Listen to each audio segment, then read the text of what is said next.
तो आज का टॉपिक है स्केलर्स एंड वेक्टर। ठीक है, स्टैंडर्ड 11 लेसन नंबर 2 का ये टॉपिक है, स्केलर्स एंड वेक्टर्स।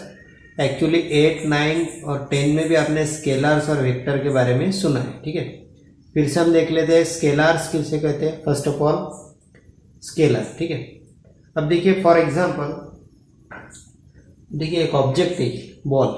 ठीक है, अब मुझे जानना है इसका मास क्या है। ठीक है, सपोज कंसिडर किया है कि इस ऑब्जेक्ट का जो मास है, ठीक है, इस ऑब्जेक्ट का मास है सपोज 2 kg। सपोज किया हमने कि एक ऑब्जेक्ट है और उसका मास है 2 kg। ठीक है, मास कितना है 2 kg। कौन सी क्वांटिटी देख रहे हैं हम? मास। एक ऑब्जेक्ट है उसका मास है 2 kg। तो मास को हमने डिस्क्राइब कैसे किया? ठीक है, मास को डिस्क्राइब कैसे किया? नंबर से। 2 क्या है? नंबर। 2 क्या है? नंबर। तो मास को हमने किससे डिस्क्राइब किया? नंबर से। यूनिट तो आएंगे ही साथ में। ठीक है, मास को हमने डिस्क्राइब किया नंबर से। देखिए नंबर को ही मैग्नीट्यूड कहते हैं। नंबर को ही क्या कहते हैं?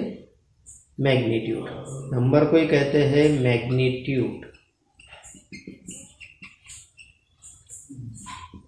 यानी हम ये भी कह सकते हैं कि मास को हमने मैग्नीट्यूड से डिस्क्राइब किया, यानी नंबर से। ठीक है, सपोज किसी ऑब्जेक्ट का मास है 50 kg, तो मैं क्या कहूँगा? उसका 50 kg क्या है? 50 क्या है? मैग्नीट्यूड है ख्याल।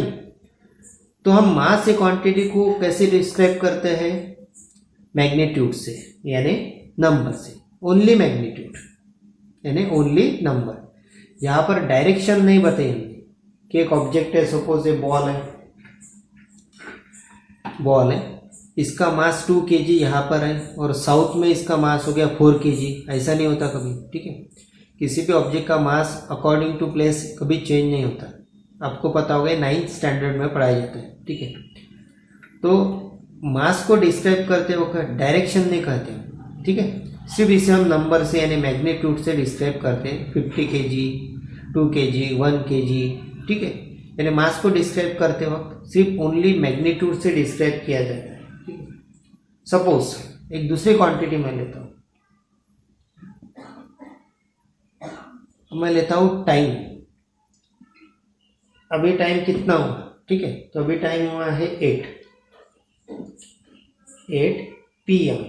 ठीक है, तो यहाँ पर टाइम क्वांटिटी को किससे डिस्क्राइब किया मैंने? फिर से मैग्नीट्यूड से यानी नंबर से। 8 क्या है? यहाँ पर नंबर है यानी मैग्नीट्यूड। नंबर को ही मैग्नीट्यूड कहते हैं हम। ठीक, तो टाइम को भी हमने किससे डिस्क्राइब किया?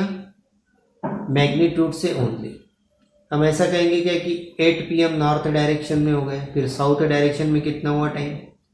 तो टाइम को डिस्क्राइब करते वक्त कभी डायरेक्शन हम नहीं बताते, ओनली मैग्नीट्यूड से हम टाइम को क्या करते हैं? डिस्क्राइब करते हैं। ठीक है, लेंथ हो गया, ठीक है, टेम्परेचर हो गया। ठीक है, ऐसी बहुत सारी क्वांटिटी है जिसे डिस्क्राइब करते वक्त हम ओनली मैग्नीट्यूड से डिस्क्राइब करते हैं, यानी सिर्फ नंबर से डिस्क्राइब करते हैं। तो स्केलर्स किसे कहते हैं? ऐसी फिजिकल क्वांटिटी जिसे हम सिर्फ मैग्नीट्यूड से डिस्क्राइब करते हैं। ऐसी फिजिकल क्वांटिटी जिसे हम सिर्फ मैग्नीट्यूड से डिस्क्राइब करते हैं उसे स्केलर कहते हैं। है ख्याल में? एक शॉर्ट में स्टेटमेंट देता हूं आपको। ठीक है, किसी भी नोट्स में आप स्टेटमेंट पढ़ लीजिए, आपके ख्याल में आ जाएगा। ठीक है, the physical quantity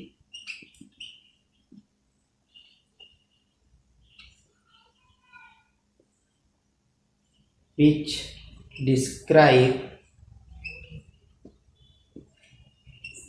describe by only magnitude, only magnitude. Magnitude यानी नंबर। ऐसी फिजिकल क्वांटिटी जिसे डिस्क्राइब किया जाता है सिर्फ मैग्नीट्यूड से, for example mass, temperature, time, तो उसे कहेंगे स्केलर। आइकन में इसके बहुत से एग्जांपल है। ठीक है, जैसे मैं आपको एग्जांपल दूं, मास एग्जांपल हो गया। ठीक है, कितना हो? मास, टेम्परेचर, टाइम, ठीक है। बहुत सी फिजिकल क्वांटिटी है जिसे हम सिर्फ मैग्नीट्यूड से डिस्क्राइब करते हैं, तो उस फिजिकल क्वांटिटी को 100% हम क्या कहेंगे, 100% हम उसे स्केलार्स कहेंगे। आया स्केलार का कॉन्सेप्ट ख्याल में, स्केलार किसे कहते हैं, ठीक है। अब एक दूसरा टॉपिक है इसके साथ में, वेक्टर। वेक्टर किसे कहेंगे, ठीक है। वेक्टर, ठीक है।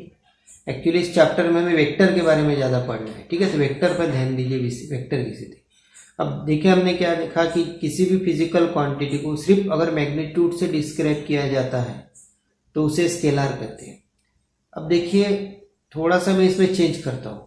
अगर किसी फिजिकल क्वांटिटी को हम मैग्नीट्यूड और डायरेक्शन दोनों के साथ में डिस्क्राइब करते हैं तो उसे हम वेक्टर कहेंगे। किसी फिजिकल क्वांटिटी को magnitude as well as direction, magnitude और डायरेक्शन के साथ में अगर हम उसे डिस्क्राइब करते हैं तो उसे कहेंगे हम वेक्टर क्वांटिटी। फॉर एग्जांपल देखिए वेलोसिटी, फॉर एग्जांपल वेलोसिटी, मैं नॉर्थ 28 मीटर पर सेकंड से नॉर्थ साइड को जा रहा हूँ, मैं 28 मीटर पर सेकंड से नॉर्थ साइड को जा रहा हूँ, ठीक है। यानी मेरी वेलोसिटी कितनी होगी, मेरी वेलोसिटी होगी 28 मीटर पर, ये क्या होगी एक्चुअली मेरी वेलोसिटी होगी। अगर मैं नॉर्थ डायरेक्शन से 28 मीटर पर सेकंड से जा रहा हूँ तो ये क्या होगी, ये होगी मेरी वेलोसिटी। कितना, 28 मीटर। क्यों वेलोसिटी, डायरेक्शन बताइए। अगर कोई ऑब्जेक्ट प्रॉपर पर्टिकुलर डायरेक्शन से अगर कहीं जा रहा है तो उसे वेलोसिटी होती है, स्पीड नहीं, ठीक है। पर्टिकुलर डायरेक्शन से आप अगर कहीं जा रहे हैं तो आपको वेलोसिटी है। अब मैंने बताया कि नॉर्थ साइड में 28 मीटर पर सेकंड से मैं जा रहा हूँ तो ये क्या हुई मेरी वेलोसिटी। अब वेलोसिटी को डिस्क्राइब कैसे किया देखिए, 28 क्या है मैग्नीट्यूड और यहाँ पर नॉर्थ क्या है डायरेक्शन। यानी वेलोसिटी को मैंने डिस्क्राइब किया मैग्नीट्यूड और डायरेक्शन के साथ में, मैग्नीट्यूड और डायरेक्शन दोनों के साथ में, ठीक है। तो जिस क्वांटिटी को हम मैग्नीट्यूड और डायरेक्शन दोनों के साथ में डिस्क्राइब करते हैं, ठीक है, या फिर एक्सप्लेन करते हैं, उसे कहेंगे वेक्टर क्वांटिटी, ठीक है। फोर्स वेक्टर क्वांटिटी, आप फोर्स कहीं पे भी अप्लाई कीजिए, पर्टिकुलर डायरेक्शन में ही आप फोर्स अप्लाई करते हैं, साइकिल में डिस्प्लेसमेंट वेक्टर क्वांटिटी है, ठीक है। तो ऐसे कोई भी फिजिकल क्वांटिटी, ठीक है, जिसे आप मैग्नीट्यूड और डायरेक्शन दोनों के साथ में डिस्क्राइब कर रहे हैं तो उसे कहेंगे वेक्टर्स, साइकिल में वेक्टर्स। अब डिफाइन डेफिनेशन लिखकर देने की जरूरत नहीं है, ख्याल में आ गया होगा, ठीक है। वैसे मैं लिखकर बहुत कम देता हूँ, कॉन्सेप्ट मैं आपके क्लियर कर रहा हूँ, ठीक है। इसके बाद आप कोई भी नोट्स को पढ़िए, आपके कॉन्सेप्ट ख्याल में आ जाएगा, ठीक है। अब देखिए एक ऑब्जेक्ट है, वो इस P पॉइंट से इधर जा रहा है पॉइंट Q तक, P से Q जा रहा है, तो PQ क्या हो गया, एक वेक्टर हो गया, ठीक है। इसे हम कैसे लिखेंगे, PQ, इसके सर के ऊपर एरो, तो PQ क्या हो गया, वेक्टर हो गया। क्यों, क्योंकि उसको पर्टिकुलर डायरेक्शन है क्या, मैं ऐसा भी लिख सकता हूँ, इसे नाम दे सकता हूँ मैं ये क्या एक वेक्टर है, ए वेक्टर। लिखते वक्त कैसे लिखूंगा मैं लिखते वक्त लिखूंगा ए, उसके सर के ऊपर एरो, ठीक है। तो क्या हो गया वेक्टर, सर के ऊपर एरो दिख रहा है यानी वो क्वांटिटी क्या है, वेक्टर है ख्याल में। तो ये जो स्टार्टिंग पॉइंट होता है इसे कहते हैं टेल, इसे कहते हैं लास्ट जो एंडिंग पॉइंट होता है उसे कहते हैं हेड, ठीक है ख्याल में। और सपोज ये P है और ये Q है तो लिखते वक्त हम लिखेंगे PQ, इसके सर के ऊपर एरो, यानी PQ क्या है, वेक्टर है, ठीक है। उस ऑब्जेक्ट की शुरुआत P से हुई, एंड कहाँ पर हुआ, Q से हुआ, तो PQ वेक्टर है ख्याल में वेक्टर। देखिए वेक्टर के कुछ टाइप है, वेक्टर के क्या है कुछ टाइप है, वो टाइप मैं आपको एक्सप्लेन करके बताता हूँ। Types of vector, first type है जीरो या फिर नल वेक्टर, जीरो या फिर नल वेक्टर। देखिए एक पॉइंट है यहाँ P, ऑब्जेक्ट यहाँ पर है, ठीक है, इसका मैग्नीट्यूड क्या है, जीरो, क्योंकि ऑब्जेक्ट ने थोड़ी भी मूवमेंट नहीं की, वो वहीं पर ही खड़ा है, तो मैग्नीट्यूड का है 0। इसकी डायरेक्शन, अब ये ऑब्जेक्ट इधर भी जा सकता है, इधर भी जा सकता है, इधर भी जा सकता है, इधर भी जा सकता है, इधर, यानी आर्बिट्ररी इसकी क्या होगी डायरेक्शन, किधर भी डायरेक्शन जा सकता है वो, ठीक है। तो इस वेक्टर को हम क्या कहेंगे, नल वेक्टर, ठीक है। आपकी किताब में आप पढ़ लीजिए उसकी डेफिनेशन क्या है, ठीक है।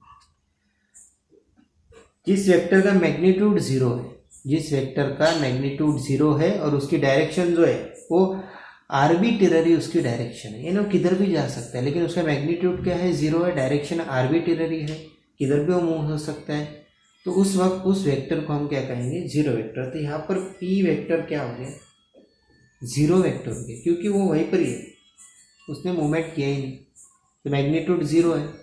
डायरेक्शन उसकी किधर भी हो सकती है, वो किधर भी, कोई किसी भी डायरेक्शन से वो निकल सकता है, तो वो हो गया 0 वेक्टर। स्टेटमेंट आप अपनी किताब में पढ़ लीजिए, खेल में आ जाएगा।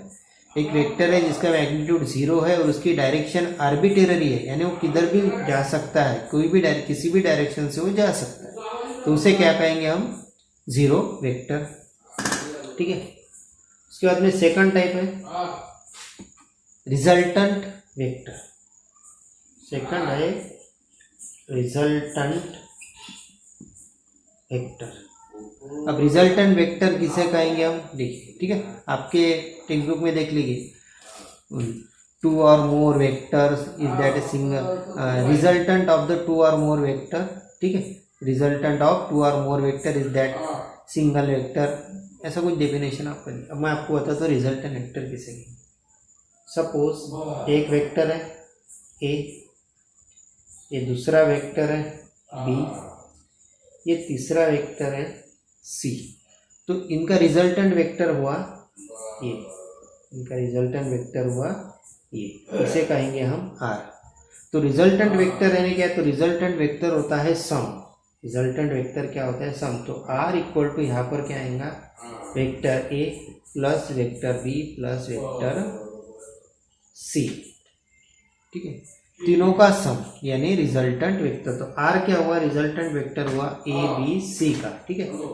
आपको ठीक से दिखने रहूँगा तो मैं यहाँ पर बता देता हूँ। देखिए, vector A plus vector B plus vector C equal to vector R, ठीक है।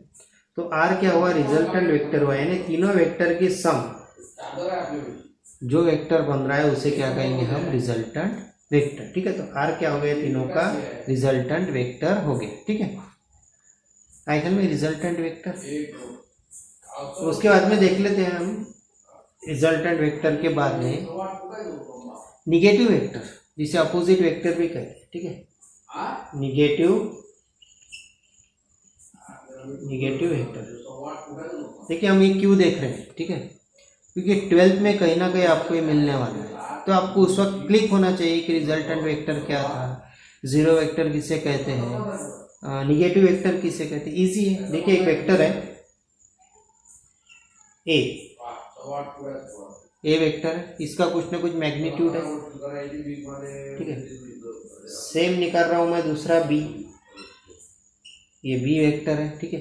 ए वेक्टर की डायरेक्शन इधर है और बी वेक्टर की डायरेक्शन उसके अपोजिट है, दोनों का मैग्नीट्यूड सेम है, दोनों भी वेक्टर का मैग्नीट्यूड सेम है बट डायरेक्शन अपोजिट है, ठीक है। तो ये ए वेक्टर है, इसके अपोजिट डायरेक्शन बी वेक्टर का है, दोनों का मैग्नीट्यूड सेम है, तो बी क्या हुआ, निगेटिव वेक्टर हुआ ए का, क्योंकि ए के अपोजिट इसकी डायरेक्शन है।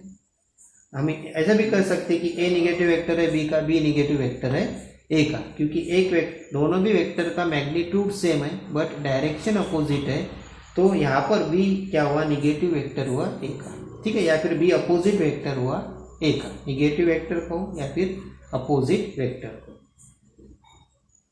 ये हो गया थर्ड टाइप। स्टेटमेंट आप पढ़ लीजिए आपके बुक में, ठीक है। उसके बाद में है इक्वल वेक्टर, इक्वल वेक्टर, ठीक। अब मैं एक वेक्टर निकाल रहा हूँ ए, दूसरा वेक्टर है बी, दोनों भी वेक्टर का डायरेक्शन देखिए इक्वल है। अगर दो वेक्टर है, डायरेक्शन इक्वल है, मैग्नीट्यूड भी सेम है दोनों का, तो उसे कहेंगे इक्वल वेक्टर, ठीक है। Two vector magnitude same as well as direction also same, that time it is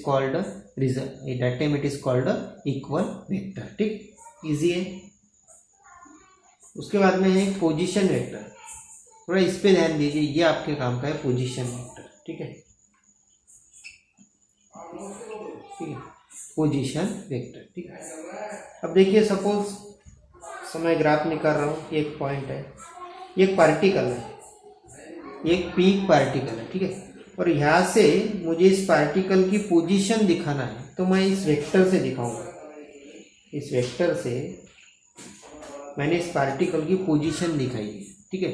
तो ये वेक्टर ने क्या किया, इस पार्टिकल की पोजीशन दिखाई ना, सपोज ये आर है, तो ये क्या हो गया, पोजीशन वेक्टर हो गया, क्योंकि वो पार्टिकल की क्या दिखा रहा है, पोजीशन दिखा रहा है, ठीक है। जो वेक्टर किसी पार्टिकल की पोजीशन इंडिकेट करता है उसे क्या कहेंगे हम, पोजीशन वेक्टर कहेंगे, ठीक है। सपोज सर्कल है, ये पार्टिकल है, सर्कुलर मोशन परफॉर्म कर रहा है, ये सेंटर है। अब मुझे इसकी पोजीशन दिखाना है, तो मैं यहाँ पर एक एरो ड्रॉ करूँगा, एक वेक्टर मैंने ड्रॉ किया, सपोज इसका नाम है आर। तो इस वेक्टर ने इस पॉइंट की, पी पॉइंट की पोजीशन हमें बताई यहाँ से, तो ये क्या हो गया, पोजीशन वेक्टर, यानी यहाँ पे आर क्या है, पोजीशन वेक्टर। जो वेक्टर किसी पर्टिकुलर पार्टिकल की, पॉइंट की हमें पोजीशन बता रहा है उसे कहेंगे हम पोजीशन वेक्टर। आगे ख्याल में, वेक्टर यानी क्या, जीरो वेक्टर, रिजल्टेंट वेक्टर, उसके बाद में निगेटिव वेक्टर, इक्वल वेक्टर और पोजीशन वेक्टर। इसमें पोजीशन वेक्टर आप ख्याल में रखिए, निगेटिव वेक्टर इजी है, आपको समझ में आ गया होगा, opposite direction equal magnitude. Equal vector भी सेम है, equal direction equal magnitude. Zero vector भी सेम है, अगर मैग्नीट्यूड ही जीरो है उसका और वो किसी भी डायरेक्शन से जा सकता है तो वो जीरो वेक्टर हो गया। रिजल्टेंट वेक्टर यानी सभी वेक्टर की सम जो निकल रही है वो रिजल्टेंट वेक्टर है, ठीक है।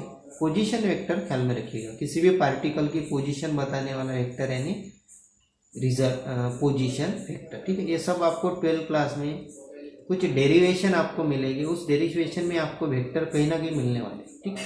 तो जो पार्ट 12 से रिलेटेड है वही पार्ट के मैं ले रहा हूँ वीडियो, ठीक है, 11 के, इसलिए हम 11 पूरा नहीं ले रहे, जितना इंपॉर्टेंट है उतना ही ले रहे हैं, ठीक है। आए हल में आपके, ओके। आपको अच्छा लग रहा है तो सब्सक्राइब कीजिए, चैनल लाइक कीजिए, फ्रेंड सर्कल में शेयर कीजिए ताकि उन्हें भी नॉलेज मिले, ठीक है, फ्री ऑफ कॉस्ट, ओके।